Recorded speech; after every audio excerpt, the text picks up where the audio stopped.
Hello class, this video is going to be a very short video to show you what type of results we should expect from the week 4 homework simulation. Okay, let's see, I already solved the problem for 10 seconds, but I would like to show you important parameters I included in this solution. So this is going to be transient. Gravity is going to be negative 9.81 in negative y direction. Energy is on. It is going to be laminar flow. Materials are air and aluminium. And as you can see, I selected 3 different geometry. The one for air, which is going to be fluid, base, and fins, so 3 different geometries. And I also turned on the business parameter to have a natural convection here. Then let's check the boundary conditions we have here.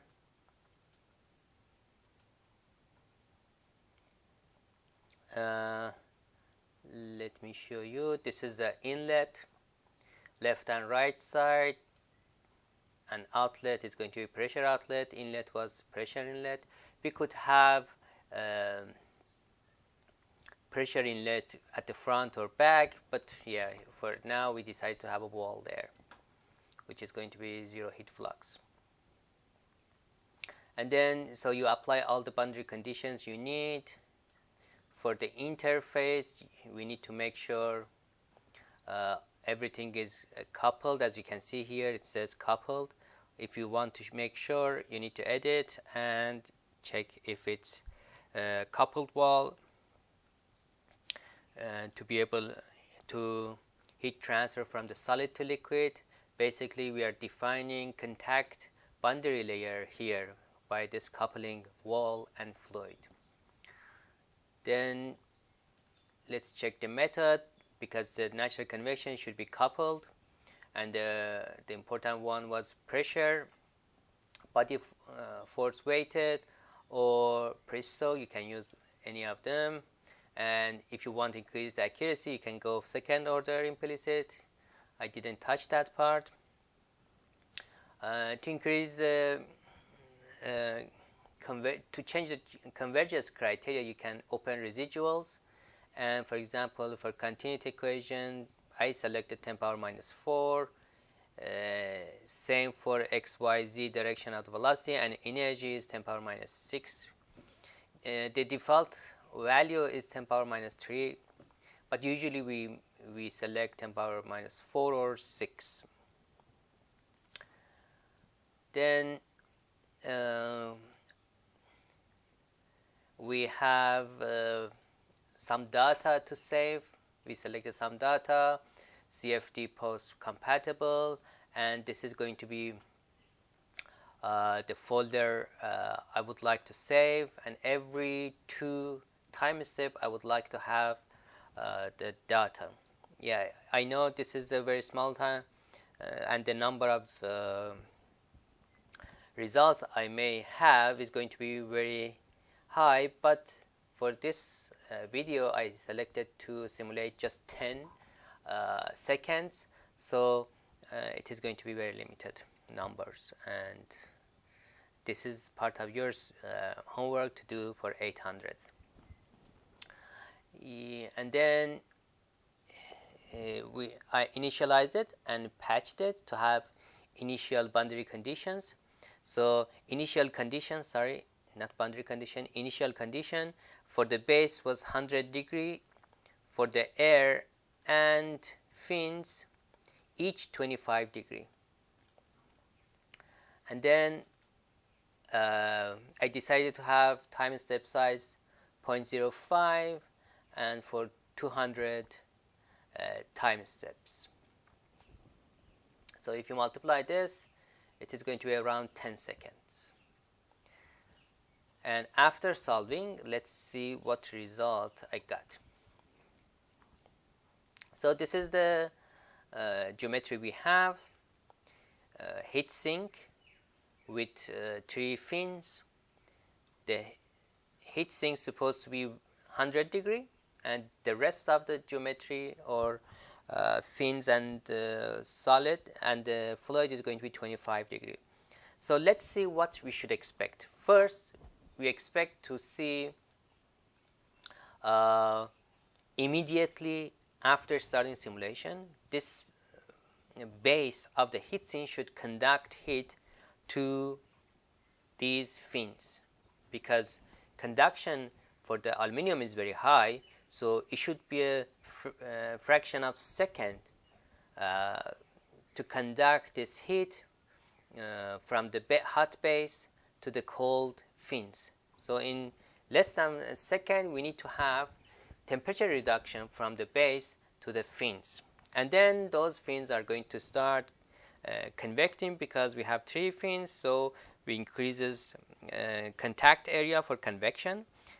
If you remember, in our hand calculation we named that area AS, or surface, or for fin calculation we called it AF for fin surface. So this is the area of the fin which we increased it by adding the fins, and they are going to convect heat to the air, which is this part. So fraction of second we need to have a very sharp temperature decrease, and if we wait after gradually by passing time, we supposed to see have a same temperature for the base and fins. Basically, remember I explained, always consider fins as a pump.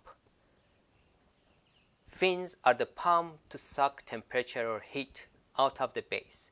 So if these fins are good, they're supposed to suck temperature from the base to their self. So after a while we're supposed to see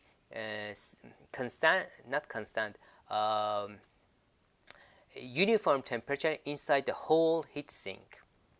Okay, now let's see. What I did, I defined one plan. As you can see, I just adjusted at the center somehow, which you can see here. Then I also defined a point. Let me show you the dimensions. So I selected the point to be at the center, almost at the center of the base, because I would like to monitor how temperature of this point changed as time passes. So if we check after 0.1 second, this is the temperature gradient over this surface and heatsink wall. As you can see, because it's 0.1 second, the highest temperature is 93 degree. Still we have hot base at the bottom, and we have some conduction from the bottom to the fins, but the original 100 degree, from original 100 degree we just lost about 7 degree.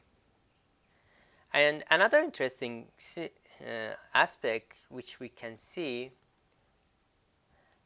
the idea of considering fin as a pump. As you can see, if we hadn't any fins here, we're supposed to have this red all over this base. But because of these fins, the area close to fin is yellow.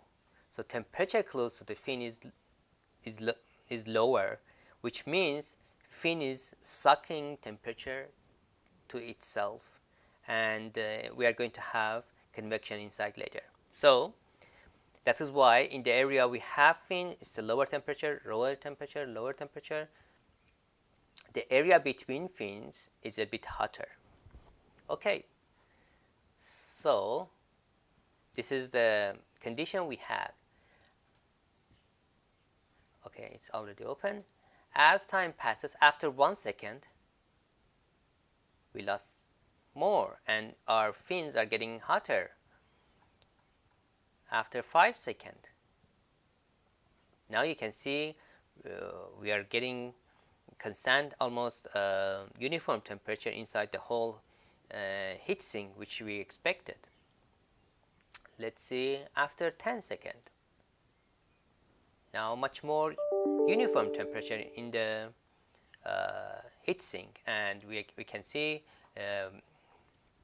the air even between these fin gaps is also getting the same temperature, and we are getting rid of the hot base, and after 10 seconds the temperature is about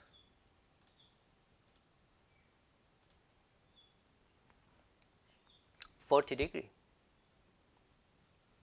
So after 10 seconds, from 100 degree we went to almost 40 degrees. So let's check how temperature changed over this point 1. Where is it? Chart viewer. Okay, this is the temperature profile, the transient temperature or time series of temperature at that specific point. And because we don't have any data smaller than 0.1, that is why it starts from 81 degree. But if my time step was smaller, for example 0.0001, this temperature is going to rise up to almost really close to 100. So you can see as time passes, this temperature has a very sharp decrease, and then the temperature change is kind of getting smaller and smaller, and after 10 seconds it's a flat. It's around 42-3 degree.